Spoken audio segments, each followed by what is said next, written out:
আল্লাহ রাব্বুল আলামিন মানে এই পৃথিবীর মানুষ জজ ব্যারিস্টার উকিল মুখতার কবি সাহিত্যিক বুদ্ধিজীবী ওই সমস্ত ইঞ্জিনিয়ার ডাক্তার ওই সমস্ত বিভিন্ন পেশাজীবী পিএইচডি হোল্ডার এমফিল গবেষক লেখক তাদেরকে সবচেয়ে বেশি জ্ঞানী মনে করে, কিন্তু আমি আল্লাহ তাদেরকে জ্ঞানী মনে করি না। সবচাইতে বেশি জ্ঞানী হলো তারা আজকের মাহফিলে বসেছে যারা। তা যদি সেই লোকটা অটো ভ্যান চালক হয়, এমএ পাশের লোককে অটো ভ্যান চালায় কথা কর, বিএ পাশের লোক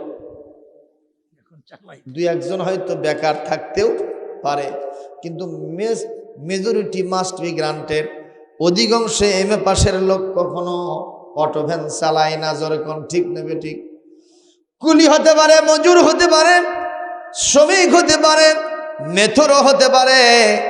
আমার কোরআন কারীমের মঞ্চে সে যখন বসে যাবে, কোরআনটা যখন শুনবে, আমি আল্লাহর ঘোষণা হলো এই লোক হলো আসমান জমিনের মধ্যে সবচেয়ে বেশি জ্ঞানী লোক।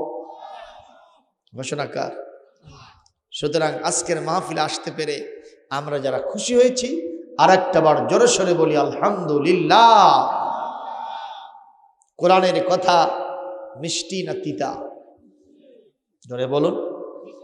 অতীতের যারা কাফের ছিল, মুশরিক ছিল, তারা আমার বিশ্বনবীকে চিনতে না পেরে, বুঝতে না পেরে, জানতে না পেরে অযাচিতভাবে আমার নবীর সমালোচনা করেছে। কথা কয় না? নবীকে বলেছে পাগল, নবীকে বলেছে জাদুকর, নবীকে বলেছে গণক, বলেছে কিনা বলুন? নবীকে বলেছে নির্বংশ, নবীকে বলেছে সন্ত্রাসী। এরকম অনেকে আগে ছিল না ছিল না? জোরে বলুন, ছিল কি ছিল না? তো সুতরাং ওই সমস্ত মানুষেরা যখন আমার নবীর সাথে একটা বার মেলার সুযোগ পেয়ে গেছে, একটা বার যখন আমার নবীর সাথে মেলার সুযোগ পেয়ে গেছে, আর এই কোরআনটা যখন তারা শুনতে পেরেছে, তখন তাদের অবস্থা কি হয়েছিল আল্লাহ পাক কোরআনে কারীমের সূরাতুল মায়েদার ভেতরে সে কথা স্পষ্টভাবে বলে দিয়েছেন। সুবহানাল্লাহ। এবং সূরাতুল আনামের আল্লাহ পাক এখানে স্পষ্ট ৮২ নম্বর আয়াতেও এই কথা এসেছে। আল্লাহু আকবার বলেন। সূরাতুল মায়েদাতেই হবে এই আয়াতটি। আল্লাহ পাক বলেছেন ৮২ নম্বর আয়াতে সুন্দর করে, ওয়াইদা সামিউ মা উনজিলা ইলার রাসূলি তারা আ'য়ুনাহুম তাফিদু মিনাদ দাম'i মিম্মা আরাফু মিনাল হাক্কি يقولون ربنا آمنا فاكتبنا مع الشاهدين।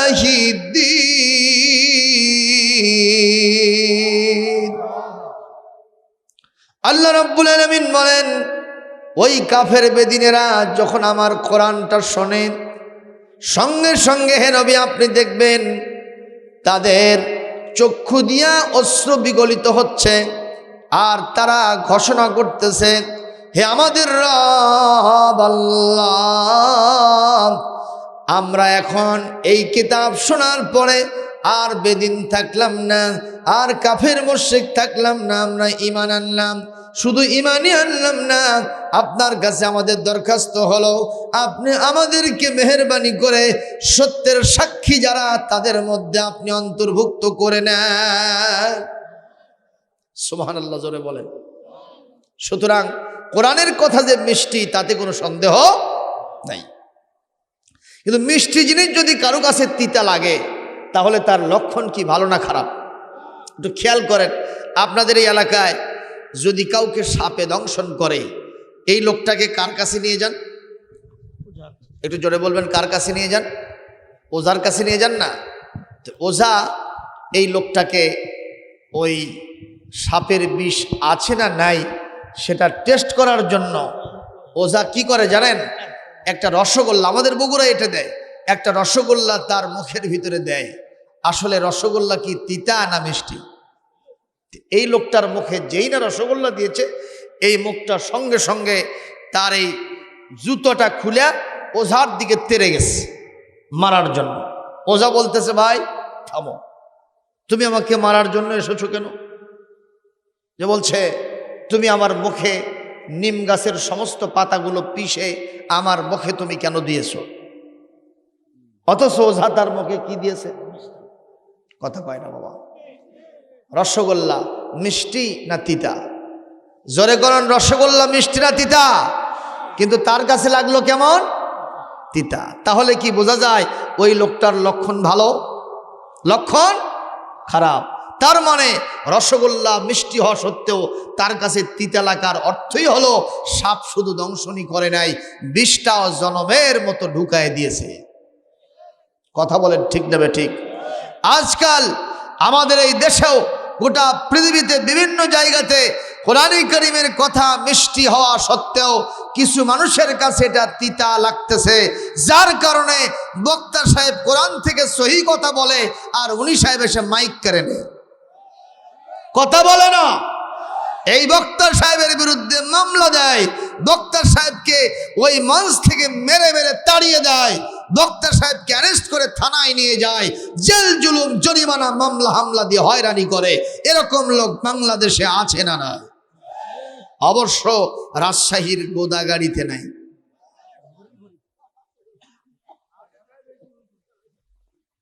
আছে না নাই? জরিমানা আছে না নাই? এই যেটা নিচের দিকে চলে যাচ্ছে, যে কোথায় আছে? আপনারা কি কষ্ট পাচ্ছেন আমার কথায়? কথা কি বাস্তব না বাস্তব? কোরআন কারীমের কথা মিষ্টি হওয়া সত্ত্বেও যাদের কাছে তিতা লাগবে তাদের লক্ষণ কি? বিষধর শয়তান শুধু তার অ্যাটাকই করে নাই, দংশনই করে নাই, বিষটাও জনমের মতো টাইট করে ঢুকায় দিয়েছে। সুতরাং আজকে আপনারা যারা বসে আছেন, শেষ পর্যন্ত যদি না থাকেন 12টার মধ্যে ওয়াজ শেষ হবে, তাই তো ইনশাআল্লাহ? আগে 12টা পর্যন্ত থাকেন, তারপরে দেখা যাবে কতক্ষণ। কারণ আমি তো আজকে 12 তারিখের বক্তা, ঠিক না? আর 12টার পরে কত তারিখ আসবে? তো 13 তারিখে ওয়াজ করতে গেলে পারমিশন লাগবে না আমার? কতক্ষণ না কেন? এখন 12টা পর্যন্ত যারা থাকবেন, এই লোকগুলো ছাড়া অন্য লোক যদি এখান থেকে কেউ উঠে যায়, আমি বুঝবো একেও শয়তান ধরেছে, দংশন করেছে, বিষটাও জনমের মতো টাইট করে ঢুকায় দিয়েছে। জোরে বলতে হবে, কথা ঠিক না বেঠিক? এখন আমাকে জবাব দেন, কারা কারা 12টার আগেই উঠে যাবেন? কারা কারা 12টার আগে উঠে যাবেন? হাতগুলো দেখিয়ে।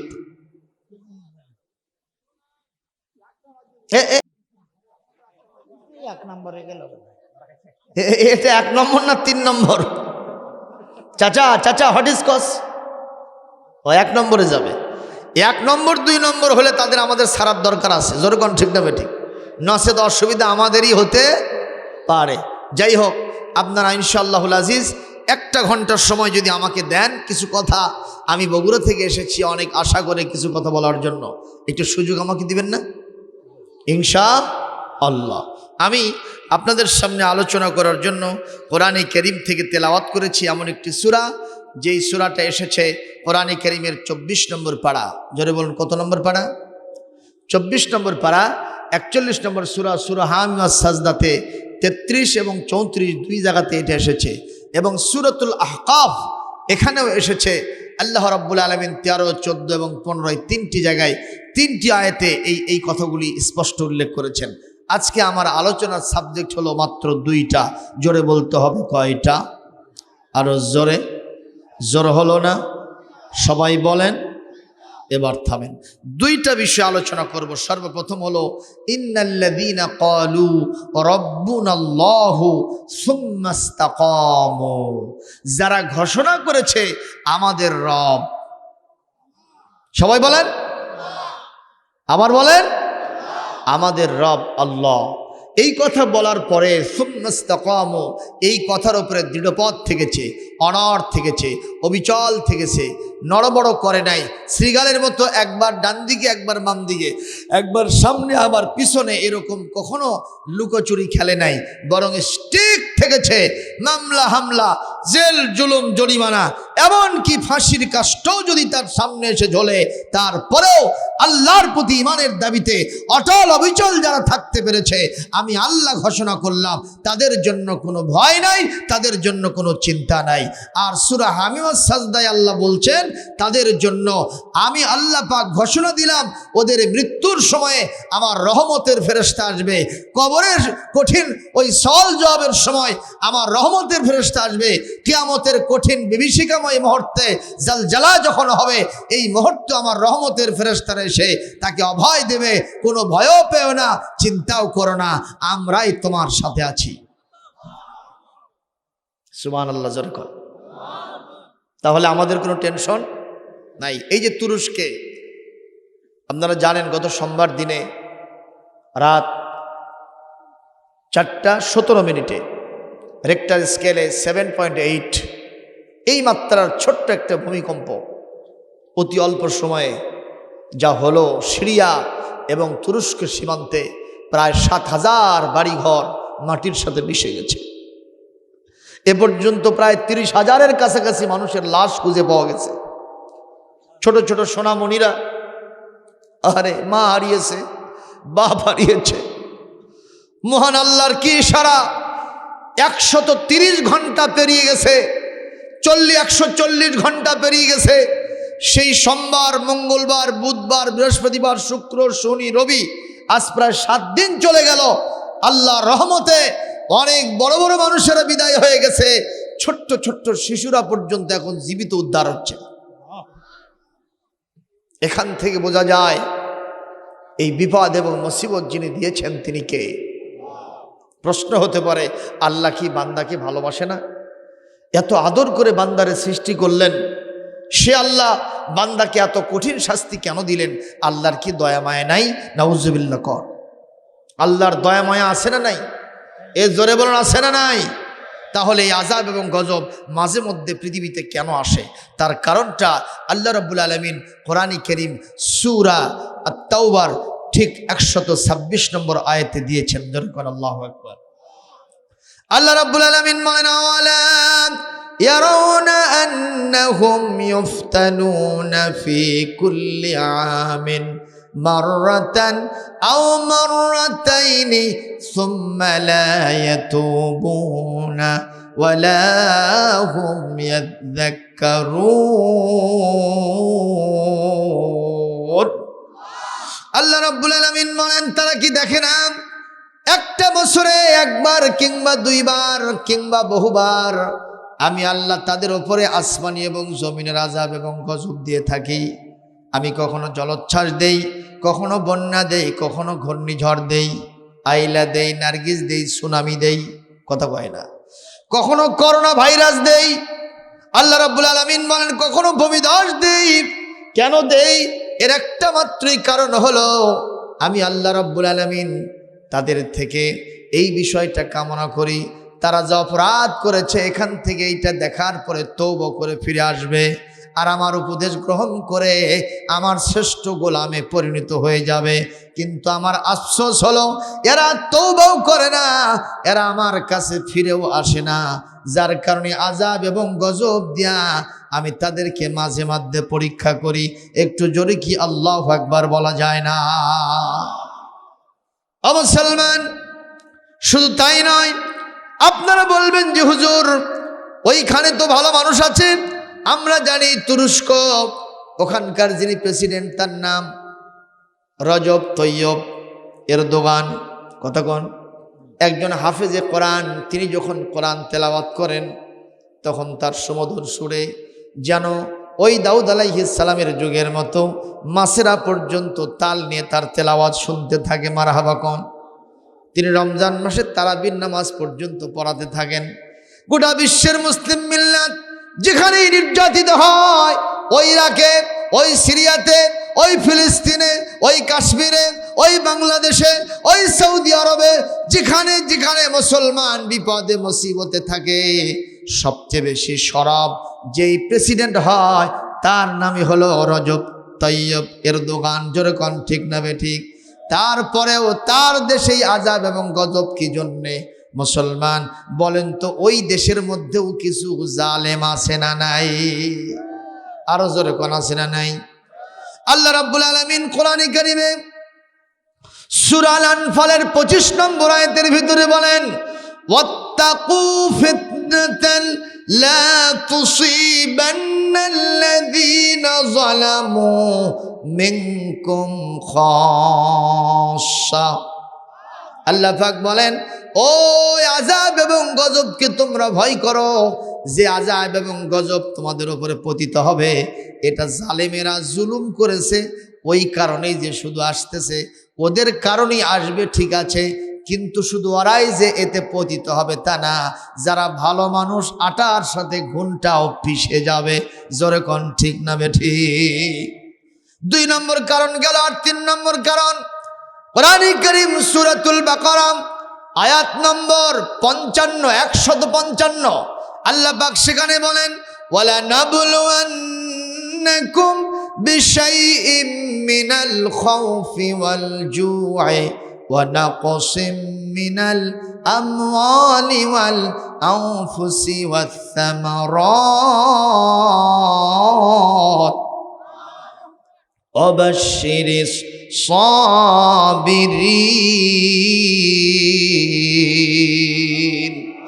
আল্লাহ রাব্বুল আলামিন অবশ্যই আমি তোমাদেরকে অন্তত 4টা বিষয় পরীক্ষা করব। জোরে কোন কয়টা? 1 নম্বর হলো বিশাইয়্যিম মিনাল খাউফ, মাঝে মধ্যে আমি তোমাদেরকে ভীতি দ্বারা পরীক্ষা করব, ভয়ের সঞ্চার করব। এরপরে তোমাদেরকে ক্ষুধা দারিদ্র দিব, এরপরে তোমাদের ফল ও ফসলের কমতি দিব, এরপরে তোমাদেরকে দারিদ্রতা দিয়া জান এবং মালের ক্ষতি দিয়ে আমি পরীক্ষা করব। এই পরীক্ষায় পাশ করবে তারা, এই পরীক্ষায় ধৈর্য ধরবে যারা। সুবহানাল্লাহ বলেন। তাহলে এই ভূমিকম্পের কারণ আমরা পাইলাম কয়টা? 3টা। জোরে বলেন কয়টা? 3টা। 1 নম্বর, আল্লাহ পাকের আশা থাকে ওরা যত খারাপ কাজ করছে ওখান থেকে তওবা করবে, 1 নম্বর। 2 নম্বর হচ্ছে আল্লাহ রাব্বুল আলামিন এগুলো পৃথিবীতে কেন দেন? ইমানদারদেরকে পরীক্ষা করার জন্য। 3 নম্বর দেন কিছু কিছু জালেম মার্কা লোক ওই সমাজের মধ্যে থাকে, তাদের কারণে এগুলো আসে, কিন্তু শুধু জালেমই এফেক্ট হয় না, সবাই এর সাথে জড়িত হয়। জোরে বলেন কথা ঠিক কিনা? 4র্থ আরেকটা কারণ, সেটা হলো এই কিয়ামতে যে একটা ভূমিকম্প হবে, এটা কি সত্য না মিথ্যা? সবাই জোরে বলবেন। সে কথা কি কোরআনে আছে না? সূরা জিলজাল পড়েছেন না? একটু পড়েন আমার সাথে। ইযা যুলজিলাতিল আরদু জিলজালাহা ওয়া আখরাজাতিল আরদু আথকালাহা ওয়া ক্বালাল ইনসানু মা লাহা ইয়াওমাইযিন তুহাদ্দিসু আখবারাহা بأن ربك أوحى لها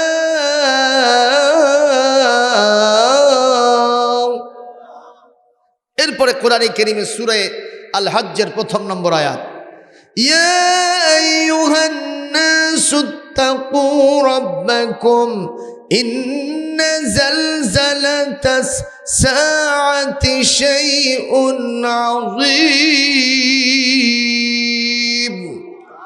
আল্লাহ পাক বলেন, স্মরণ করো সেই সময়কার কথা যখন এই পৃথিবীটা প্রকম্পিত হবে, প্রচণ্ড আকারে একটা ঝাঁকুনি দিবে, একটা জালজালা হবে, একটা ভূমিকম্প হবে, তখন পৃথিবীর সবগুলি লণ্ডভণ্ড হয়ে যাবে। যেরকম ঠিক না ঠিক? এবং আখরাজাতিল আরদু আসকালাহা, পৃথিবীর ভিতরে যত ভারী ভারী জিনিস ছিল, তার মানে যতগুলো মানুষকে দাফন করা হয়েছিল, পৃথিবীর সবগুলো উদ্গীরণ করে দেবে, বের করে দেবে। তখন মানুষ জিজ্ঞেস করবে, এ জমিন তোর হলো কি রে? এ পৃথিবী তোর হলো কি?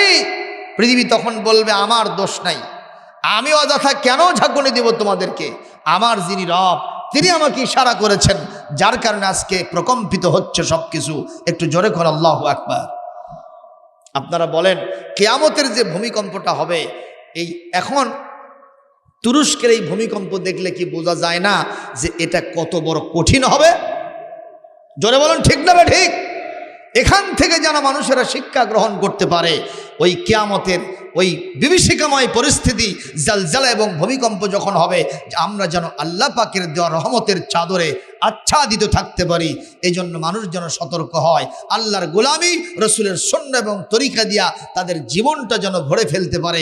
এজন্য আল্লাহ পাক মাঝে মধ্যে ছোট্ট আকারে একটু ভূমিকম্প দেন। জোরে কোন সুবহানাল্লাহ, জোরে কোন আল্লাহু আকবার। আমাদের বাংলাদেশে ওই পরিস্থিতি যদি আসে, আমাদের অবস্থা কি ভালো হবে? ভূতত্ত্ববিদগণ বলেছেন, ভূমিকম্প যখন আসবে ঢাকায় যদি এটা হয়, সবচাইতে ক্ষতিগ্রস্ত হবে, লক্ষ লক্ষ মানুষ ঢাকাতে মারা যাবে। কারণ সেখানে ঘনবসতি খুব চাপা, অপরিকল্পিতভাবে বিল্ডিংগুলো গড়ে উঠেছে। কথা কয় না? আপনারা কি মনে করেন না ওই জাতীয় জালেম আমাদের দেশেও নাই? জোরে করে আছে না নাই? সবাই জোরে বলবেন, আছে না নাই?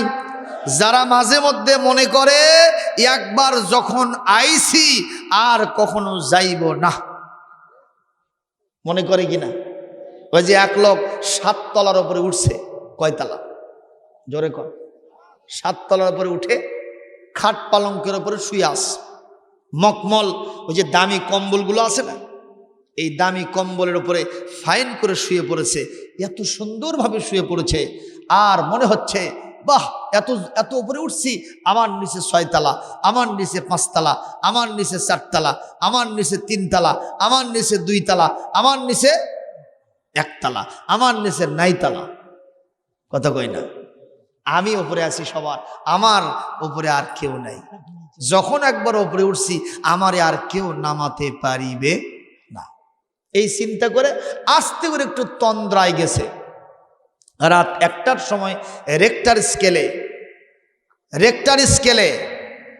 1.2, মানে কয় সেকেন্ড?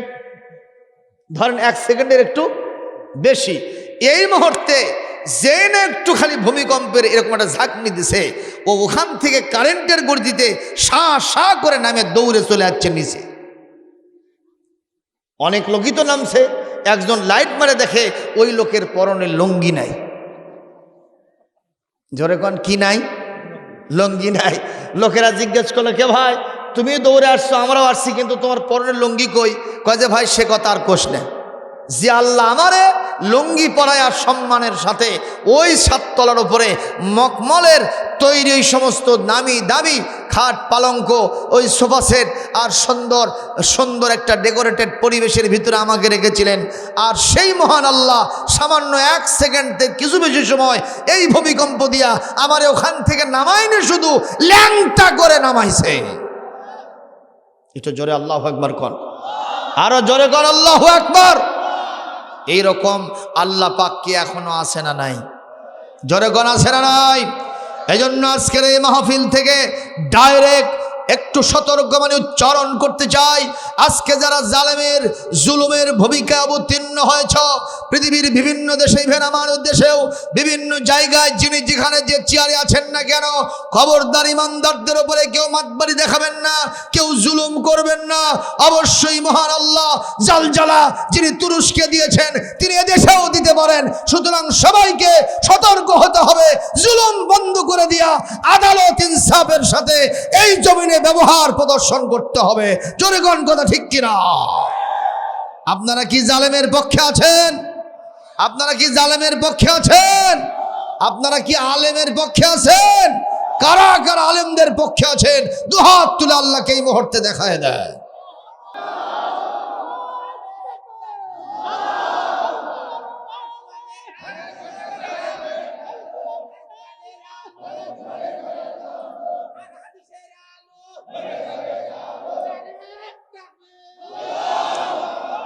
আলহামদুলিল্লাহ, আলহামদুলিল্লাহ। ভাইরা কষ্ট পেলেন?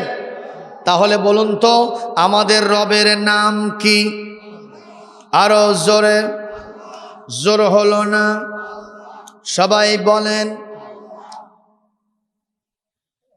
কোনো সন্দেহ নাই তো? অন্যদের কিন্তু আলাদা রব আছে, আছে না নাই? যেমন ফেরাউন বলছিল ফাহাসারা ফানাদা, ফেরাউন সমস্ত লোকদেরকে এক জায়গায় উপস্থিত করে বলতেছে, আনা রব্বুকুমুল আলা, আমি হলাম তোমাদের মধ্যে সবচেয়ে বড় রব। আচ্ছা, একজন মানুষের জন্য কি সব দাবি মানায়, সব আশা পূরণ হয়? জনগণ, ওই বাসের ভিতরে আসতেছিলাম, দেখি একজন একেবারে কালো কুৎসিত, ওই যে বগুড়ার হিরো আলম আছে না, ওর থেকেও কালো। জনগণ ঠিক না বেটি?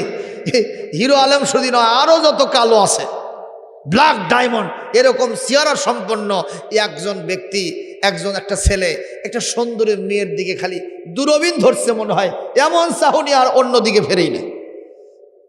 তা আমি জিজ্ঞাসা করলাম, বাবা তোর খবর কি, তোর খবর কি রে?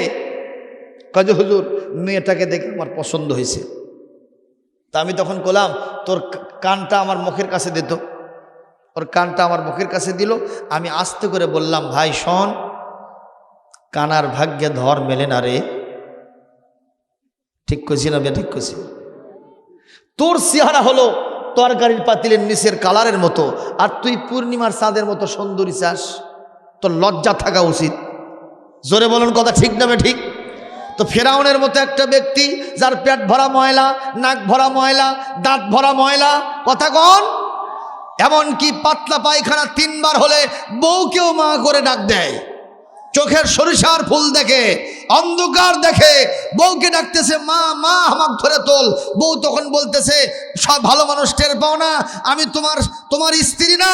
কই খালা চুপ থাক, তাড়াতাড়ি এসে তোলে। এইরকম মানের একজন মানুষ, সে কখনো কি খোদা আর রব হওয়ার যোগ্যতা রাখে? এই কানা সমতুল্য এর ভাগ্যে কখনো ধন মিলবে না। সুতরাং রব যিনি হবেন তিনি কে? আরো জোরে বলুন। যিনি রব হবেন তার 1 নম্বর কোয়ালিটি হল তিনি সব কিছুকে সৃষ্টি করবেন, তার থেকেই সবাই পৃথিবীতে অস্তিত্ব লাভ করবে। যেরকম ঠিক নেবে ঠিক? সেক্ষেত্রে মানুষকে যিনি সৃষ্টি করেছেন, আওয়াজ দিয়ে বলেন তিনি কে? আরো জোরে জোরে হলো না। ও মুসলমান, সে কথা কি আবার নতুন করে ওয়াজ করা লাগবে? কিন্তু দুঃখজনক হলেও সত্য, এই বিগত 1টা মাস ধরে আমরা এই জাতিকে এই কথা নতুন করে বুঝাতে থাকলাম। কারণ কেউ কেউ চেষ্টা করেছিল আমাদের খালেক আল্লাহ নয়, আমরা নাকি বানর থেকে এসেছি। নাউজুবিল্লাহ, জোরে কোন। মুসলমান আলেমরা যখন কথা বলল ওই ধারা থেকে, তখন ট্রেজারি ব্রাঞ্চ থেকে তখন বলা হলো, না না, এগুলো সব মিথ্যাচার, অপপ্রচার, এগুলো সবগুলো গুজব। আহারে, এমপি সাহেবরাও যখন বই ধরে ধরে পয়েন্ট ভিত্তিক যখন সংসদে দাবি জানাইলো, গতকালকের পত্রিকা আপনারা দেখেছেন, আজকেও এসে গেছে, 2টা বই অলরেডি প্রত্যাহার করা হয়েছে। বোঝা গেছে আলেমরাই সত্যবাদী। কথাগণ ঠিক না বে ঠিক? আলেমদের পিছনে কেউ লেগো না, অস্তিত্ব থাকবে না। জনগণ ঠিক না বে ঠিক? আলেম ছিল, আলেম আছে, আলেম থাকবে। 2-1 জন যদি জেলখানায় যায়, তাতেও তাফসীর মাহফিল শূন্য হবে না। কয়েকজন জেলখানায় গেছে, বড় হুজুরও জেলখানায় গেছে, তাই বলে কি তাফসীর বন্ধ হয়েছে? যখন বন্ধ হয়েছে, একজন আছে কারান্তরে, লক্ষ লক্ষ মুফাসসির তাফসীর মাহফিলে। ও মুসলমান, সুতরাং যিনি রব হবেন তার 1 নম্বর কোয়ালিটি হলো তিনি মানুষকে সৃষ্টি করবেন, সবকিছুর স্রষ্টা হবেন। আল্লাহ কোরআনে কারীমে সূরাতুল বাকারার 21 নম্বর আয়াতের অংশে বলেন, ইয়া আইয়ুহান নাসু বুদু রাব্বাকুমুল্লাযী খালাকাকুম ওয়াল্লাযীনা মিন ক্বাবলিকুম লাআল্লাকুম তাত্তাকুন। আরো জোরে কর আল্লাহু আকবার। আল্লাহ রাব্বুল আলামিন বলে, হে মানুষ সকল, তোমরা তোমাদের সেই রবকে ভয় করো যিনি তোমাদেরকে এবং তোমাদের পূর্ববর্তী লোকদেরকে সৃষ্টি করেছেন। তার দাসত্ব গোলামি জীবনের সব ক্ষেত্রে যদি করতে পারো, তোমরা মুত্তাকি হয়ে যাবা, খোদাভীতি অবলম্বনকারী হবা। আর তোমাদের জন্য আল্লাহ জান্নাতটা পয়দা করেছে। সুবহানাল্লাহ। ওয়াল আকিবাতু লিল মুত্তাকিন, কেবলমাত্র জান্নাতটা উইদ্দাত লিল মুত্তাকিন, মুত্তাকিদের জন্য তৈরি করেছেন কে? কোন জালেম আল্লাহকে অস্বীকারী, আল্লাহকে সৃষ্টিকারী মানে না, এরকম ব্যক্তির জন্য জান্নাত দিবেন না কে? সুতরাং আমরা কলিজাটা সাফ করব, আমাদের স্রষ্টা কে? আরো জোরে বলুন। আমাদের পূর্বপুরুষের নাম কি? বাবা আদম আলাইহিস সালাম, মা হাওয়া আলাইহিস সালাম। সূরাতুন নিসা 1 নম্বর আয়াতে আল্লাহ পাক বলেন, ওয়া বাসসা মিনহুমা রিজালান কাসীরান ওয়া নিসাআ। জোরে কোন আল্লাহু আকবার। ও মুসলমান, কষ্ট পাচ্ছেন নাকি? এইবার আসেন